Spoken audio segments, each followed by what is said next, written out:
disguising the fact military union is already in play. Similarly, the government doesn't want you to know that an EU joint headquarters is located at the Royal Naval Nuclear HQ at Northwood and is staffed by up to 100 EU personnel with a direct line of communication to Brussels.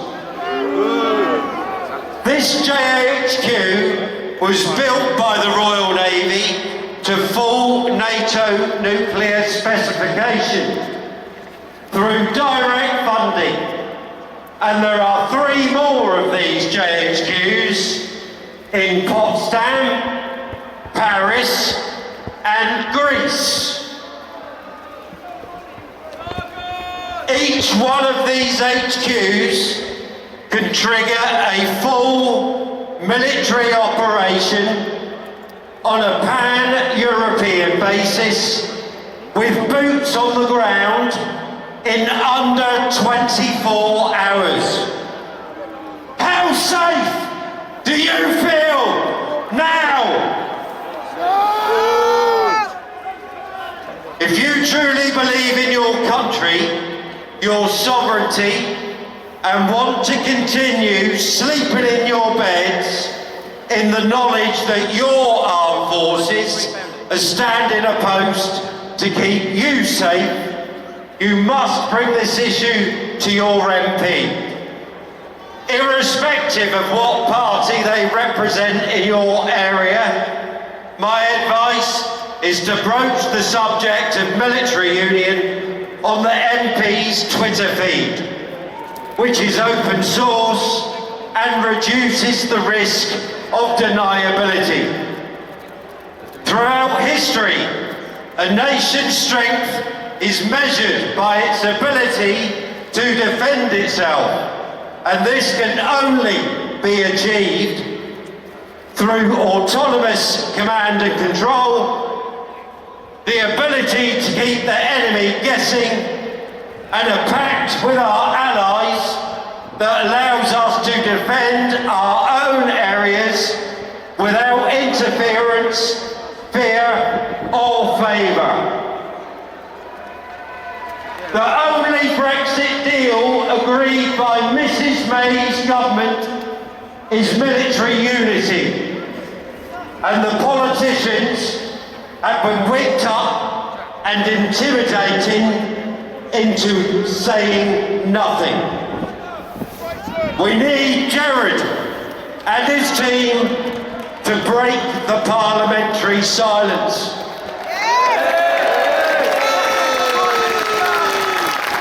If you want your defence taxes to stay within the UK, if you want to protect British defence industry jobs for British people and prevent our defence industry being stripped down and sold off abroad, and you want the British Armed Forces to protect our islands, you must wake up and do your part to oppose military unity before our deceitful and morally corrupt government tosses us into the cauldron of full military unification.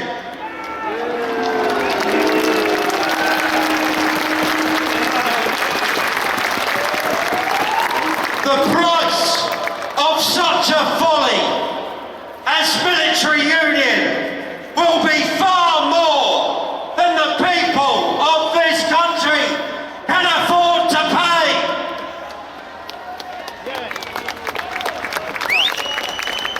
Thank you. Merry Christmas. Stay safe.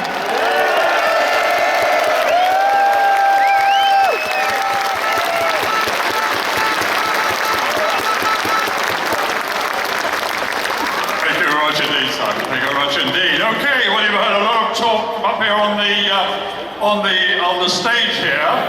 but I think it's time we heard from you. In fact, I've heard, a little bird has told me that Mrs. May and her husband may just be having a little quiet Sunday lunch round the corner.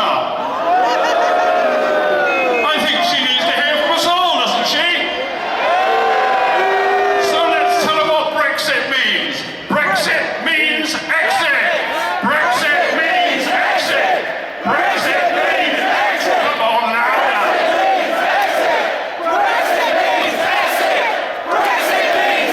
Can you hear us, Mrs. May?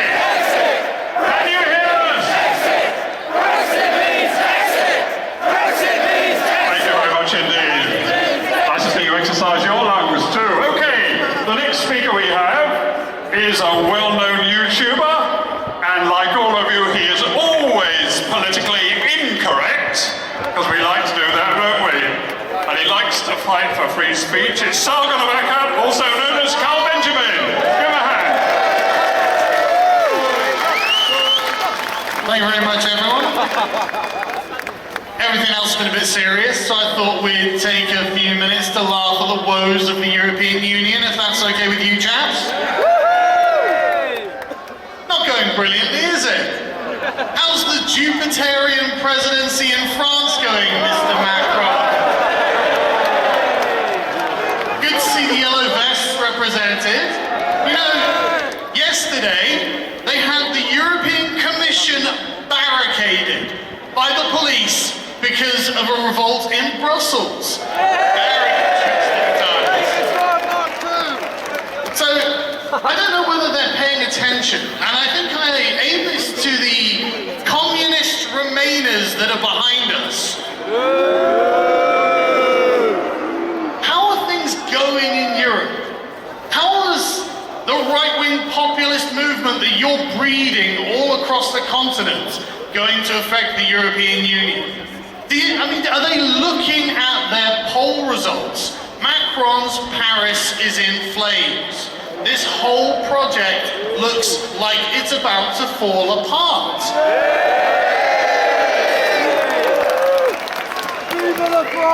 I mean, what do they even think that we're staying in for? Like, they've got, what, hate speech laws that they want to extend to criticizing mass immigration. Nonsense this is.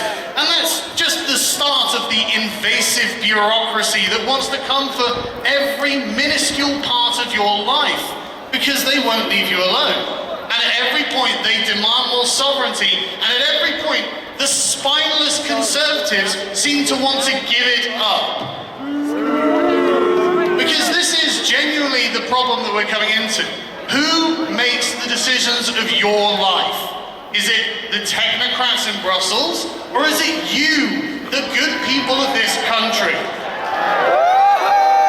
And have you looked at the people who would deign to rule over us from their ivory towers? Has anyone seen a picture of Guy Verhofstadt? Like, I don't want a bunch of socially illiterate bureaucrats telling me what I can and can't say to other people in my daily life. Like, I don't want to swear, but yeah, basically, effort. And the thing is, anyone who wants to protest this, where do we have to go? Like, I'm liberal, I don't know where else to go. I can't go to the Tories because they're effectively the Labour Party. I can't go to Labour because they're full of communists. And I can't go to the Liberal Democrats because they're Remainers. It's arch Remainers at that. So where else have I got to go other than UKIP? That's the only place for us. I won't monopolise any more of your time. Thank you very much.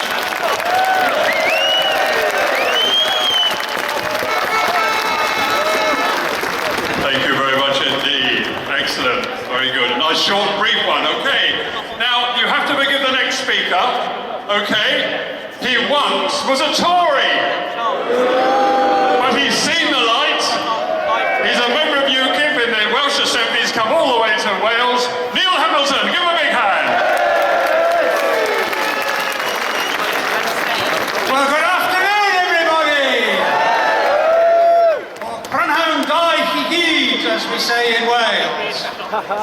Well, this magnificent crowd is gathered here today to send to Mrs. May a very short, sharp message. And I'm looking for suggestions as to the message we might send to her. Keep it clean, keep it clean.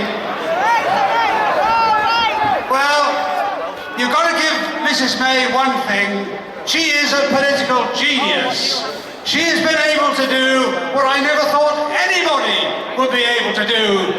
She's come back from Brussels with an even worse deal than being a member of the EU as we are now. So yes, we've got to dump the deal, but we've also got